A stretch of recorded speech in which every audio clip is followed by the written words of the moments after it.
of finance, and get Walmart into retail FDI, etc., etc. So the whole idea is actually to use this opportunity to carry forward the neoliberal trajectory even further, and of course, to the extent that happens, then you would also find that the impoverishment of the people would also be carried further, because the impoverishment arises not because of the crisis of neoliberalism, of course that worsens things, but the impoverishment arises because of neoliberalism itself. But that's only one part, of course. But additionally, if you are going to have this new trajectory, if you're going to have all these policies being pursued, dictated by the pressure of the crisis itself, then it becomes necessary that the state, which was promoting the interests of the corporate financial elite, does so to an even greater extent. The relationship, the close proximity between the state on the one hand and the corporate financial elite on the other hand must become even closer to a point where the corporate financial elite tries to annex the state. In fact, to my mind, the kind of person that Narendra Modi is, who's being promoted as a future Prime Minister,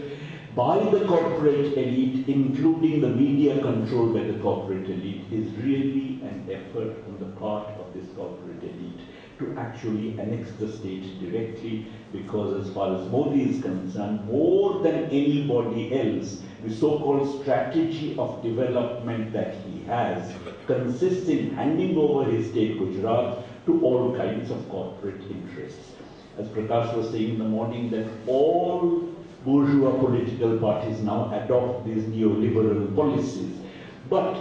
many of them may be constrained by all kinds of ideological hangovers, they may be constrained by all kinds of local interest groups, they may be constrained by all kinds of factors. But Modi is the unconstrained tool of the corporate financial elite, unashamedly so, and that is why he is also being promoted by them, and the Modi model of development is a model of development that actually implies an annexation of the state by these interests, which is why Gujarat, notwithstanding its growth rate, is a state which has extraordinarily poor human development record, with extraordinarily poor human development indices, which is not very surprising, because if you appease the corporate interest in order to have your so-called growth rate, in that case, obviously you don't have enough resources left over in order to distribute some to the poor.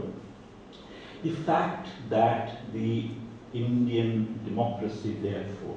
which in any case is attenuated by the neoliberal integument within which it functions, is now under an even greater threat, is something, to my mind,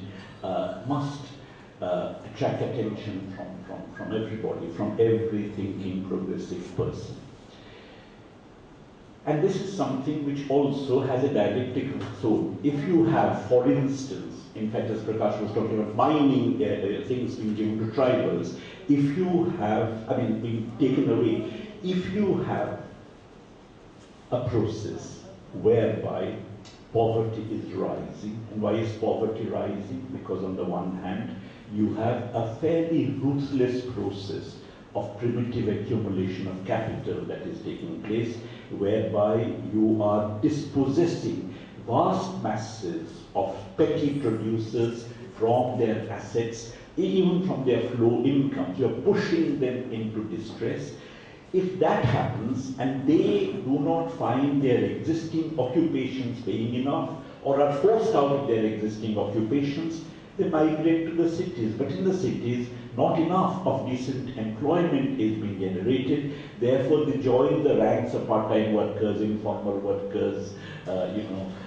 disguised unemployment, and so on and so forth, casual workers, etc. The huge army of unorganized working mass which swells, and in which, of course, poverty is to a very significant extent concentrated, quite apart from the fact that it also weakens the bargaining strength of the organized workers. Therefore, real wages don't rise, and of course you have some real wages of workers being paid to vast numbers of unorganized sector employees. Not surprising, therefore, poverty increases, and to the extent that you have a carrying forward of neoliberal trajectory, carrying forward of neoliberal economic policy, then therefore a carrying forward of primitive accumulation of capital, you would also find correspondingly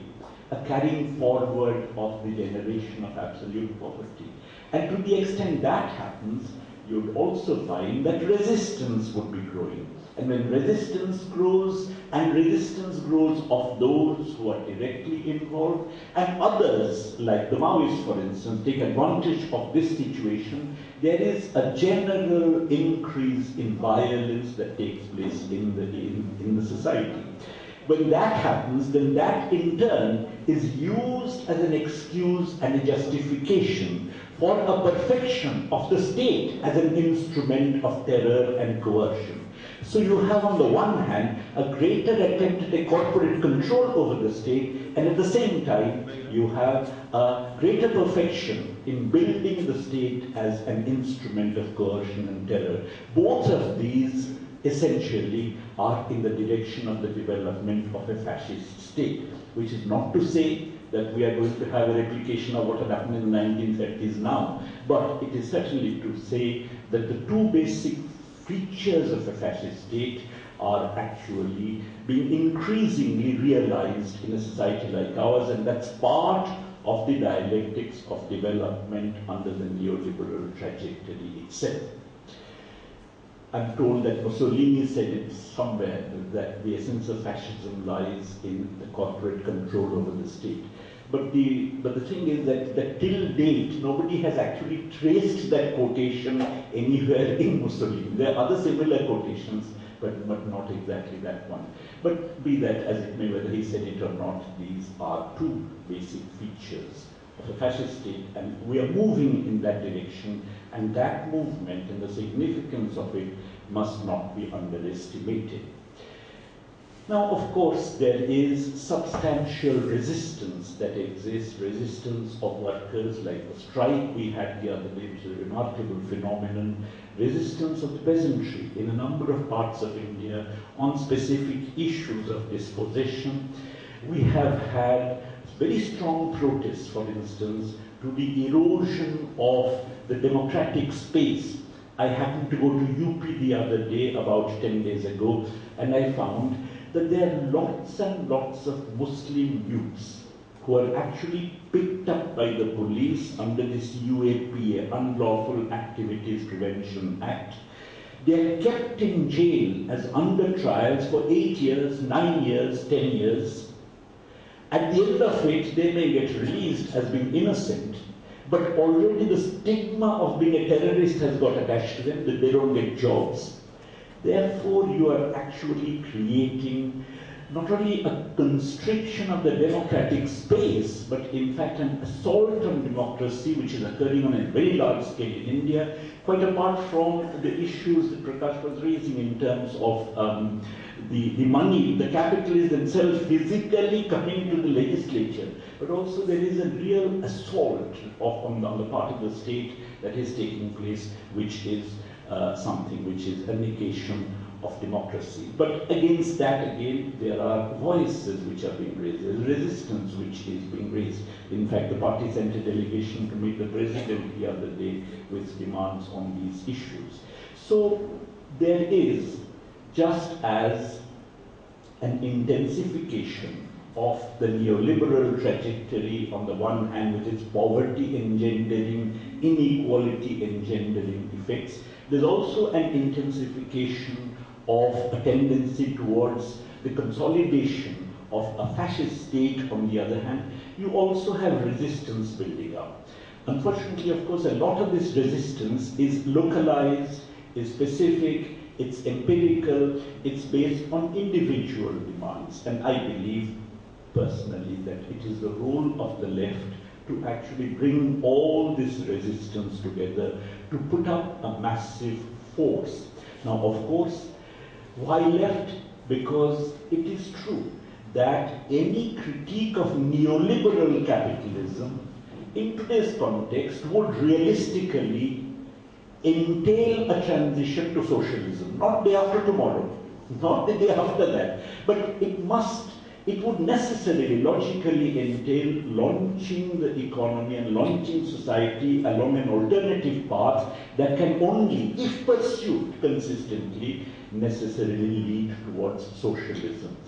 Nobody else realizes it as much as, of course, the left realizes, because that's the left theory.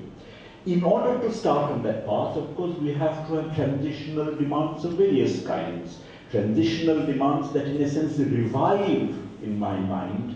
the spirit of the Karachi Resolution, revive, in my mind, the basic concept of a citizenship, every Indian having a certain minimum livelihood.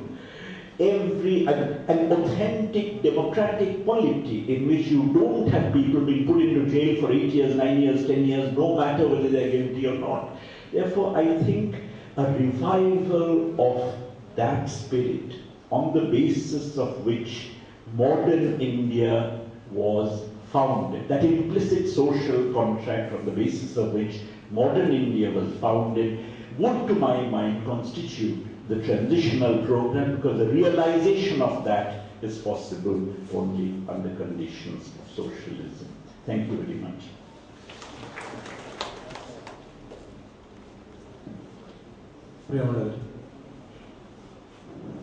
സ്വാതന്ത്ര്യാനന്തര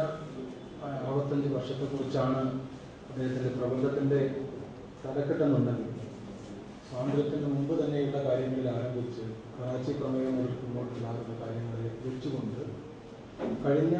ഒരു 3 ദശകങ്ങളിലായി Indian സമ്പദ് വ്യവസ്ഥയിലും സമൂഹത്തിലും നടക്കുന്ന മാറ്റങ്ങളെ വളരെ വിശകലനാത്മകമായി പരിപാലിക്കുന്നതിന് വേണ്ടിയാണ് അദ്ദേഹം ശ്രമിച്ചിട്ടുള്ളത്. അതിൽ ഇന്ത്യയിൽ അനുഭവിക്കുന്ന ദാരിദ്ര്യത്തെക്കുറിച്ച്, അസമത്വത്തെക്കുറിച്ച്, വിഭവത്തിൻ്റെ തകർച്ചയെക്കുറിച്ച്, അത് തട്ടിയെടുക്കുന്നതിന് വേണ്ടിയിട്ടുള്ള മൂലധനത്തിൻ്റെ പ്രാകൃത സ്വരൂപണ രീതിയെ സംബന്ധിച്ച് എല്ലാം തന്നെ അദ്ദേഹം വിശദീകരിക്കുകയുണ്ടായി. ഇന്ത്യയിൽ രൂപപ്പെട്ടു വരുന്ന പ്രതിരോധ സമരങ്ങൾ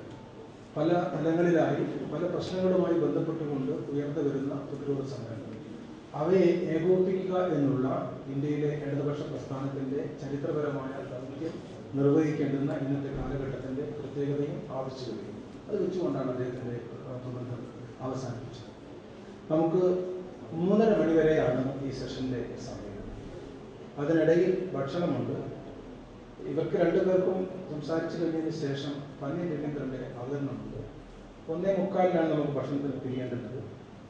CPയുടെ അവതരണം ഏതുവരെ ഉണ്ടാകുമെന്നുള്ളത് നോക്കിയിട്ട് നമുക്കതിൻ്റെ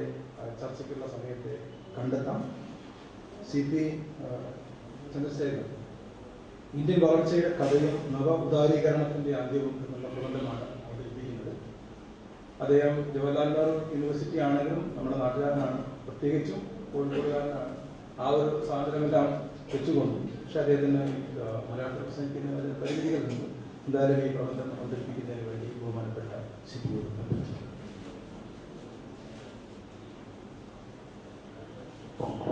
Friends and comrades, it's for me, of course, an honor and a pleasure to be here again at this seminar to remember, recall, and pay our respects to Comrade Ems. But we just had Professor Patnaik laying out the large canvas, the sort of experience which we've had over a period of now almost a century, starting from the Karachi Karachi resolution of the Congress, and the way in which events, the polity, and of course the economic system has evolved over this long haul, and the kind of challenges that it poses for us today. What I plan to do very briefly is to sort of underline a few elements of this argument, particularly with respect to what has been happening in the more recent period, in the period since, let's say, the 1980s, but more so since the 1990s. I want to do that, starting, of course, with stressing what is known to all of us, which gets reported now almost every day in the media and elsewhere, that we are at a point in which the neoliberal trajectory, the kind of regime of accumulation, the path of the consolidation of capital and its ability to be able to make profit, which was shaped in the period after the 1990s, to a certain extent from the 1980s, but particularly after the 1990s, that is in a state of deep crisis. This is a crisis of that path. It's not necessarily the beginning of a crisis which applies to the economic system in general, because as was made clear by Prabhat, if you look at it in terms of the persistence of most extreme forms of deprivation,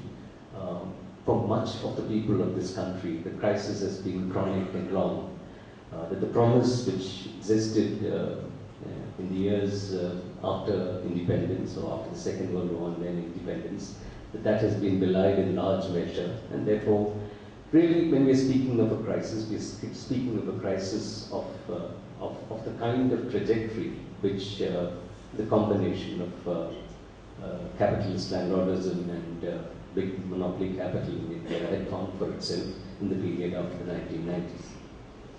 What is that crisis reflected in its own terms? It's of course reflected in the fact that if you look at it in terms of what has been celebrated in many ways, from the India Shining slogan through Bharat Nirman and so on, was the fact that after a long period, the Indian state and Indian capital had been able to find a way of actually trying to pull up the economy in terms of its rates of growth, so that we moved from 3 to 5 to 6 and finally to an 8 to 9% growth range. And what we've had over the last 3 years is a continuous decline in that growth rate, down to, as you know, 5% in the last financial year. And this is not just this deceleration in the rate of growth of GDP, but the fact that it has affected particular sectors which came to in some sense symbolize the kind of growth success which India had. The most obvious of which, of course, is the automobile industry, which, as you know, now for the last 7, 8, 9 months has seen a decline in output, demand and output relative to the previous year, and is actually a reflection that even those lead sectors within that trajectory are under challenge.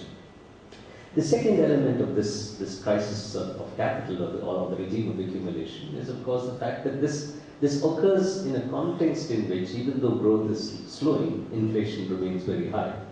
That is, the ability of the system to be able to use whatever levers of control it has, fiscal, monetary, or otherwise, to be able to keep prices under control when growth tends to be high. Not only has that been lost, but really it seems to be trapped in a regime where even when growth slows, you're not in a position to be able to significantly combat inflation, particularly inflation as measured by the consumer price index, which affects most people, rather than inflation as measured by the wholesale price index. The third element of this crisis is I think, the fact that for a long period of time, what got concealed to a certain extent or hidden and was never recognized and emphasized by the state as a problem to be addressed was that even though India, barring for about 2 to 3 years maybe during this long 2-decade growth path, was characterized by a situation in which the amount of foreign expenditure spent for usual, regular purchases by the agents in the Indian economy always exceeded what was being earned in the form of what was being sold abroad in the form of goods and services. That is really that we had a current account deficit, an excess of foreign exchange expenditures relative to foreign exchange receipts. The fact that